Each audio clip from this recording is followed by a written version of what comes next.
Phone எடுத்து TV பக்கத்தில் வச்சுட்டு அவங்க 2 பேர் பேசுறது எனக்கு கேட்குது. அவன் ரெஸ்பான்ஸ் பண்ண மாட்டேன்றான். அது எந்த ஒரு விஷயமா இருந்தாலும் இவ்வளோ ஆக்சிடென்ட்டுக்கும் நான் ஃபோன் ஆக்சிடென்ட் ஆச்சு இவளுக்கு. அதுவும் ஃபோன் பண்ணேன். 2 வீலர்ல போயிட்டு இருக்கும்போது ஆக்சிடென்ட் ஆயிடுச்சு. ஐசியூ 21 நாள் இருந்தா. ஐசியூ கான்ஷியஸ் இல்லாம ஐசியூல இருந்து. குழந்தை யாரு பாத்துக்கிட்டாங்க? அப்போ குழந்தை இல்லை மேம். இவ சின்னவதா பாப்பா பெரியவ. பெரியவ யாரு பார்த்தா? பக்கத்து வீட்டில் விட்டுட்டு போயிருந்தாங்க மேடம். அப்போ ஃபோன் பண்ணியிருக்காரு மேடம். இவரு வரல, செத்தா சாவுட்டாவா அப்படி சொன்னாங்களா மேடம் இவர்கிட்ட. அப்புறம் அவங்கள்ட்ட பேசி என்னமா பிரயோஜனம்? அந்த மாதிரி அப்பா அம்மா அந்த மாதிரி அப்பா அம்மா அந்த மாதிரி நம்ம ஒதுங்காம வேற என்ன பண்றதுன்னு எனக்கு ஒன்றும் அந்த மாதிரி அப்பா அம்மா எல்லாம் நீ ஏதாவது பண்ணி நீ வாங்கி அந்த மாதிரி இருந்த குடும்பம்லாம் விடு. அர்த்தமே இல்லை. அப்படி என்ன அவங்களுக்கு உங்ககிட்ட கோவம் தெரியல மேடம். அவங்க தெரியாம கூட்டு போயிருந்தாலும் தப்புன்னு சொல்லலாம் மேம். அவங்க மதர் தான் வந்து ரயில்வே ஸ்டேஷன்ல ட்ரெயின் ஏற்றுவாங்க. அவங்க சித்திங்களுக்கு எல்லாருக்குமே தெரியும், அவங்க ரிலேஷன் எல்லாருக்குமே தெரிஞ்சு தான் நான் கூப்பிட்டு போனேன். இருந்தும் அது மாற்றிட்டாங்க. இப்போ போயிட்டு நான் தான் தெரியாமல் கூப்பிட்டு போயிட்டேன். அவங்கள்ட்ட போய் கெஞ்சி கூத்தாடி என்னமா பண்ண போறேன்? விட்டுடுறேன் மேடம். ஆனால் அதனால இவருக்கு எனக்கு பிரச்சனை வருது. அவங்கள எக்ஸ்பெக்டே பண்ணாதீங்க. அவங்கள நம்பி நீங்கள் எங்களை கூட்டிகிட்டு வரல. அது உண்மைதான் மேம். அப்போ விட்டுருங்க. பாப்பாக்கு என்ன ஹெல்ப் வேணுமோ நாங்கள் பண்ணுறோம். நேர்கள் நிறைய பேர் இருக்காங்க. இது ஜென்வினான ஒரு கேஸு. அந்த குழந்தைக்கு ஹெல்ப் பண்ணுறதுக்கு டெஃபினட்டாக யாராவது முன் வருவாங்க. ஸ்கூலில் பேசுகிறோம். ஓகே, உனக்கு என்ன வேணுமோ சொல்லுமா. ஃபினான்ஷியலாக உதவி பண்ண முடியலன்னா கூட அட்லீஸ்ட் மாரல் சப்போர்ட் கொடுக்கலாம். அது கூட பண்ணாதவங்கள்ட்ட ஒரு ஃபோன் என்னப்பா புயலில் என் வீடு ஃபுல்லாக டேமேஜ், ஃபுல்லாக உடஞ்சி மொத்த சாமானெல்லாம் ஸ்பாயில்டு. இப்போ வீடும் இல்லாமல் தனியாக இப்போ ஜஸ்ட் போட்டுக்கிறது துணி மட்டும் தான் இருக்குது. சாமானெல்லாம் ஸ்பாயில் ஆகிடுச்சு. ஒரு ஃபோனு கூட யாரும் பண்ணி கேட்கல. பக்கத்துலேயே இருக்காங்க மேடம் சித்தி. அவங்க கூட வந்து என்ன ஏதுன்னு கூட கேட்கல, ஹெல்ப் பண்ணல. அவங்க நைட்டு அவங்க வீட்டுக்கு படுக்கிறதுக்கு போகிறோம். ஏன் அவங்க என்ன சொல்கிறாங்கன்னா உங்கள் அப்பா அம்மாவே செய்யல, பார்க்கல, நாங்கள் எதுக்கு செய்யணும்? எங்களுக்கெல்லாம் பசங்க இல்லையா? எங்கள் குடும்பத்தை தான் நாங்கள் பார்க்க முடியும். அன்றைக்கி நைட்டு அவங்க வீட்டுக்கு படுக்கிறதுக்கு போனோம் மேடம். நானும் பாப்பா பசங்க எல்லாம். இவர் வரல. ஏன் அங்கே இடம் இல்லையா படுக்கிறதுக்கு? அவங்க வந்து பார்த்தாங்க மேடம். கீழெல்லாம் ஃபுல்லாக ஓலெல்லாம் கீழே வந்துட்டு தண்ணியாக இருக்குது. அங்கே இடம் இல்லையா படுக்கிறதுக்கு? அவங்க படுக்க முடியாதா அப்படின்னு கேட்குறாங்க.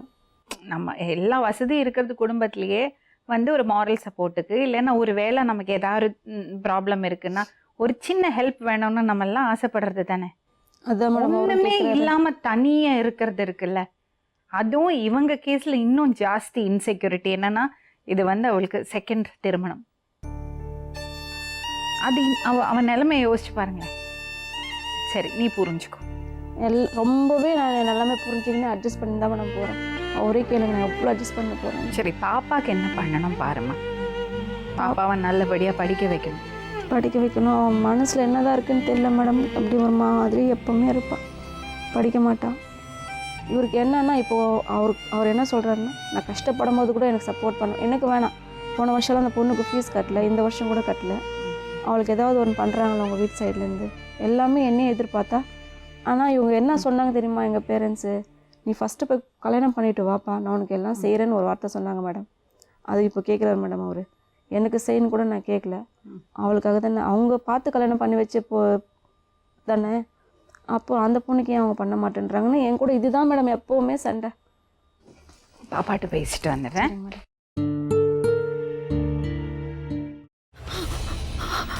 இதுக்கு மேல என்ன சொல்ல போற? சொல்றதுக்கு வேற ஏதாவது போய் இருந்தா சொல்லிடு. அவதான் ஏமாத்தி எல்லாத்தையும் என்கிட்ட இருந்து பறிச்சிட்டான்னு பார்த்தா நீயும் இப்போ அதே தான் பண்ணிருக்க. ஏன் ஆலியா, ஏன் இப்படி பண்ண? இந்த உலகத்துல பாட்டிக்கு அப்புறம் நான் யார் மேலேயாவது உயிரையே வச்சிருக்கேன்னா அது ஊ மேலதான் உனக்கு தெரியாதா? ஏன் இப்படி பண்ண ஆலியா? உனக்கு காசு பணம் அவ்வளவு முக்கியமா போயிடுச்சு. அதுக்காக நம்ம உறவை கூட மறந்துடுவியா?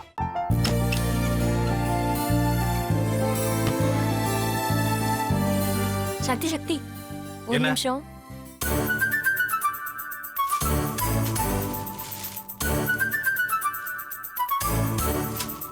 இந்தாங்க. என்ன இது? உங்களுக்கு பிடிச்ச பிராண்ட் செப்பல். இது என்ன நான் தலையில வச்சுட்டு தூங்கணுமா? சரி, அதை விடுங்க.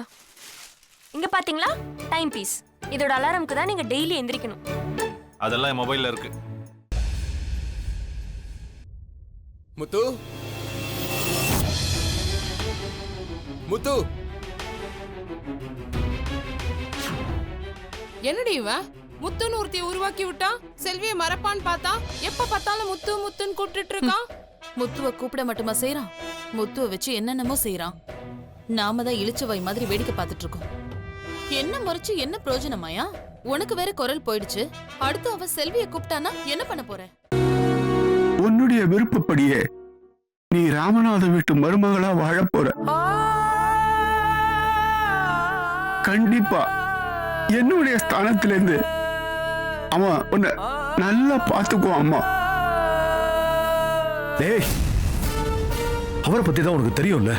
அவர் எந்த முடிவு எடுத்தாலும் அதான் ஃபைனல். நம்ம அப்பா வேணுமா வேணாமாங்கிறத நீயே முடிவு பண்ணிக்கோ. வாடா.